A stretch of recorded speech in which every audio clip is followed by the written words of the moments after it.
안녕하세요. 책 읽어드리는 집사 백종환입니다. 이솝이 장애인이었다라는 사실을 여러분은 알고 계셨습니까? 이상한 나라의 앨리스 작가 루이스 캐럴도 장애인이었다고 합니다. 20세기 최고의 문호 셰익스피어도 장애인이었고요. 이처럼 세계 속의 장애 인물은 셀 수도 없을 만큼의 많은 분들이 계셨습니다. 특히 예술 분야에서 활동하셨던 분들이 두드러지고 있는데요. 오늘은 인상파의 거장 프랑스의 대표적 화가 오거스트 르누아르. 르누아르도 장애인이었다는 사실을 여러분께 알려드립니다. 그리고 빈센트 반 고흐도 장애인이라는 사실을 백종환의 목소리로 들어보시겠습니다. 먼저 인상파의 거장 오거스트 르누아르를 소개합니다. 오거스트 르누아르는 1841년 프랑스 리모주에서 출생해서 4살 때 파리로 이사를 했습니다. 집안이 어려워서 그는 13살부터 도자기 공장에 들어가 도자기에 그림 그리는 일을 시작했습니다. 이곳에서 색채를 익힌 것이 훗날 큰 도움이 되었다고 합니다. 이 무렵부터 점심시간에는 부르크 미술관에 가서 작품을 감상하며 화가의 꿈을 꾸었지만 기계화의 물결에 밀려 실직하고 말았습니다.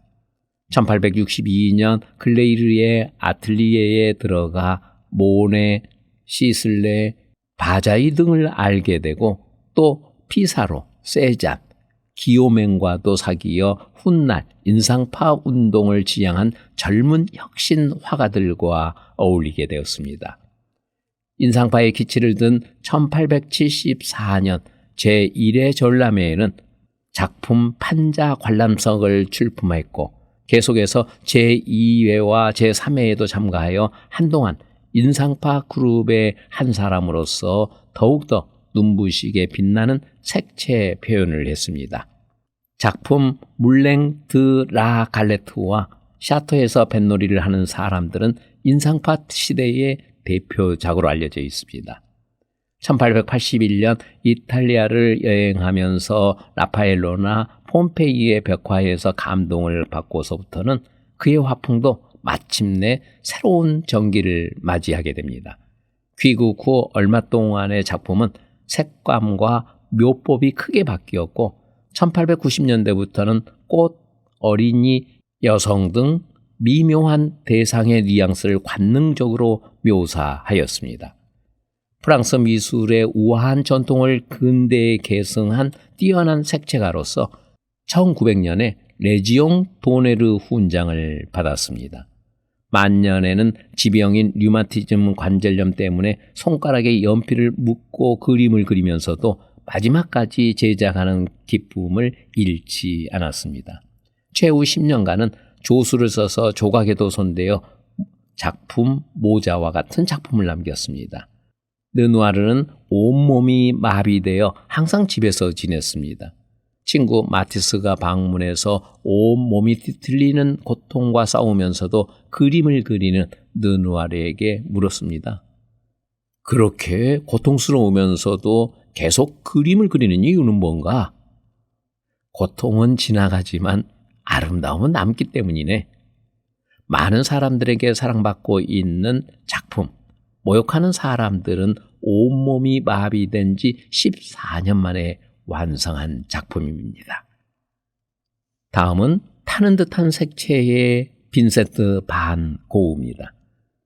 빈센트 반 고흐는 네덜란드 출신으로 목사의 아들로 태어나 화상구필의 조수로 헤이그, 런던, 파리에서 일하고 이어서 영국에서 학교 교사, 벨기에의 보리나주 탄광에서 전도사로 있으며 화가의 뜻을 두었습니다.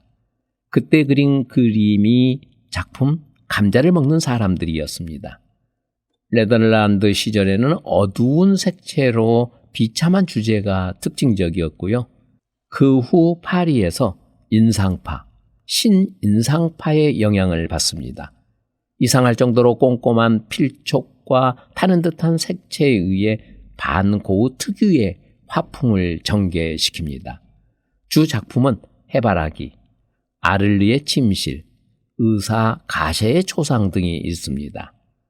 아를리에서 고갱과의 공동생활 중 병의 발작에 의해서 자기의 왼쪽 귀를 자르는 사건을 일으켜 정신병원에 입원했고, 계속되는 생레미 시대에도 정신병원 입퇴원의 생활을 되풀이합니다. 파리 근교의 오베르 시리 우아지에 정착했으나 권총으로 자살을 하고 맙니다. 생전에는 극히 소수의 사람에게만 평가되었습니다. 동생 테오와 지인들에게 보낸 방대한 양의 편지는 서간 문학으로서도 중요하게 여기고 있습니다. 오테를로의 크렐러 뮬러 미술관, 암스테르담 반고흐 미술관 등의 주요 작품들이 소장되어 있습니다. 다음은 시각장애인 화가 에스레프 아르마간입니다. 터키어 화가 에스레프 아르마간은 시각장애인입니다. 이스탄불 빈민가에서 태어난 아르마간은 6살 때부터 그림을 그렸습니다. 그는 주름이 잡혀 있는 종이에 작품을 그리는데 한 손에는 붓을 들고 다른 손은 캔버스의 주름을 따라가면서 전체적인 구도를 잡습니다. 아르마간은 완벽한 원근법을 갖춘 풍경화를 그릴 수 있었습니다. 또한 사진을 앞에 두면 사람의 얼굴도 그릴 수 있습니다. 그래서 그는 미국 빌 클린턴 대통령 초상화를 그려 선물하기도 했습니다. 어떻게 이런 일이 가능하였을지 모두가 궁금해지는 가운데 2005년 1월에 영국의 과학 전문지 뉴 사이언티스트는 어릴 때부터 실명한 맹인화가 에스레프 아르마간에 대해 보도했습니다. 단 한 번도 빛을 본 적이 없는 시각장애인 아르마간이 놀랍게도 그림을 그려 이름난 화가가 된 것은 초능력자로 만들었습니다. 그는 한평생 어떤 경치도 보지 못했지만 산천, 호수, 집, 사람과 라비 등을 정확히 묘사했고 색상, 음영과 투시 비례가 전문가 수준에 달했습니다. 하버드 대학 신경학자 파스카 올레노 교수는 그를 미국 보스턴으로 초청해 실험을 받게 했습니다. 사람이 실명하더라도 대뇌 중에 시각 기능을 담당하고 있는 구역은 결코 기능을 중단하지 않는다는 것을 밝혀냈습니다. 대뇌 스캔 결과 아르마간이 그림을 그리고 있을 당시 그의 대뇌 시각 구역은 일반인이 눈을 사용할 때와 똑같은 반응을 보였다고 합니다. 레오네 교수는 비록 아르마간이 빛을 감수할 수는 없으나 그의 관찰 능력은 비장애인들과도 다를 바 없으며 또 그는 대뇌 속에 반영된 물체를 완전히 그림으로 표현할 수 있다라고 말했습니다. 다음은 미술계 거장 알렉세이 야블렌스키입니다. 개성적인 양식으로 미술사의 한 획을 그은 러시아 출신 화가 알렉세이 야블렌스키는 1864년 러시아에서 출생했습니다. 미술 공부를 하고 1896년 미넨에서 칸디스키와 알게 되고 1909년에는 신예술가 협회를 결성합니다. 그 사이 프랑스와 이탈리아 등을 여행하면서 반고흐나 마티스의 영향을 강하게 받아 단순한 형체와 강렬한 색채로 초상, 풍경, 정물 등을 그렸습니다. 1917년 이후는 추상화된 얼굴을 즐겨 그리면서 신비주의 경향을 보이기도 했습니다. 1929년부터 야블렌스키는 무서운 병마에 시달리는데 통증 때문에 움직이지도 못하면서 두상 시리즈인 작품 명상을 완성하였고 그 후 관절염으로 온몸이 굳어 장애를 갖게 되었습니다.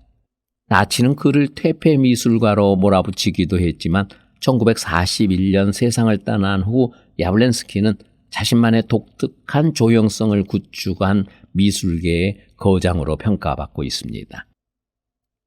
다음은 묘사의 달인 알론조 클레먼스입니다. 천재 조각가 알렌조 클레먼스는 어린 시절 뇌에 입은 충격 탓에 평생 학습장애를 갖고 살았습니다.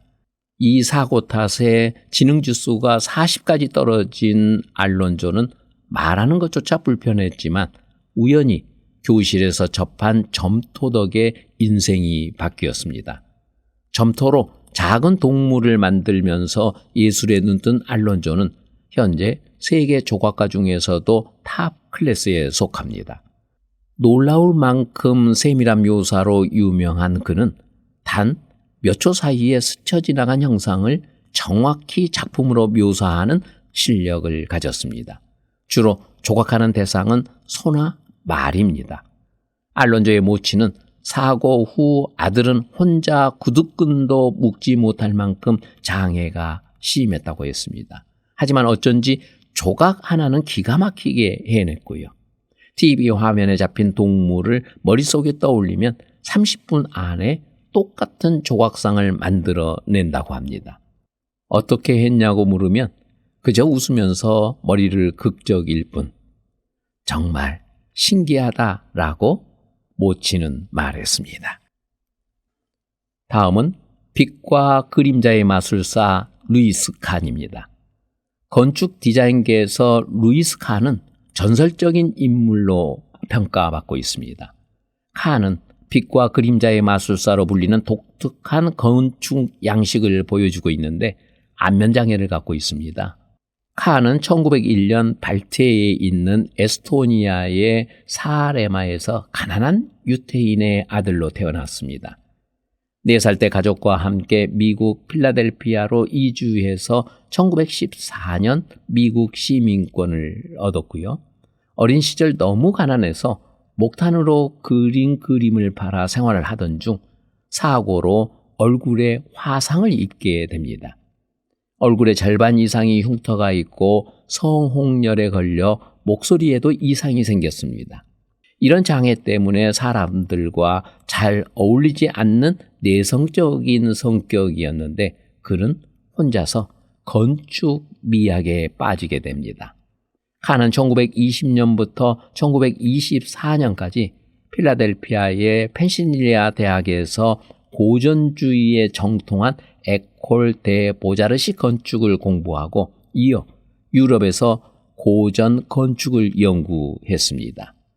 칸은 1937년 필라델피아 자신의 개인 사무실을 개설하고 건축가로서의 활동을 하게 되는데 빛과 그림자라는 주제의 건축이 그를 위대한 건축가로 만들었습니다.